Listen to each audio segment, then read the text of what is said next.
जाई। अरे लगी करिए भौजी, खुश रह।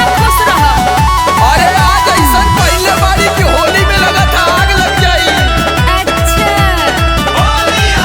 रोज पहनी के भौजी नई साड़ी, होली में तो हूँ झमकौले बाड़ी। फूट जाए। अरे मरचा मती लगा था। रोज पहनी के भौजी नई साड़ी, होली में तो हूँ झमकौले बाड़ी। बाकी दहिए ना तानी तोर गोर हा।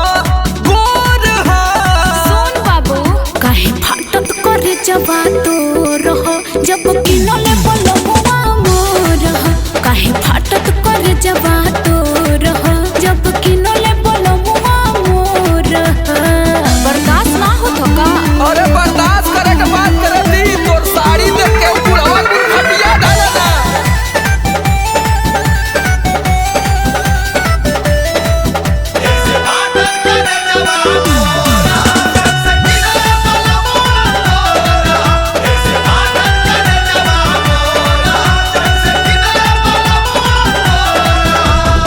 रह तुझे तनी को सुना, जिए न दे तुए छछुना।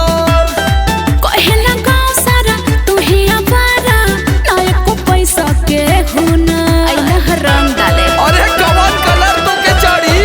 रह तुझे तनी को सुना, जिए न दे तुए छछुना। कहेला गाँव सारा तू ही आवारा, ना एको पैसा के हुना। मुँह देखली न खराया कोर हा।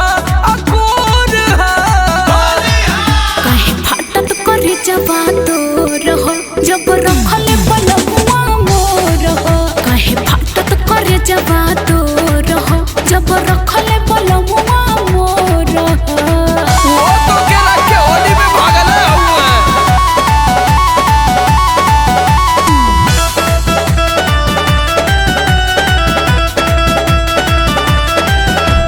मुहवा बा सुखल पोराही, फेशियल के बोले बा गोराई। संवरा लोग कहे बथेला तोहर, बाटे भतार के कमाई।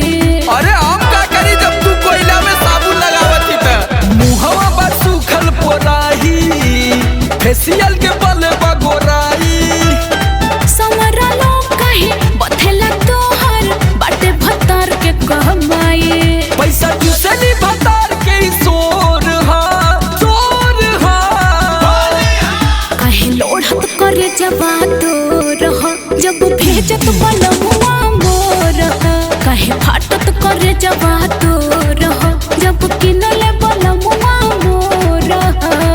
ऐसने जरना आदमी से के रंग डलवाई। अरे त पूरा सपाट तामड़ा आई भौजी तो के रंग का कामना है।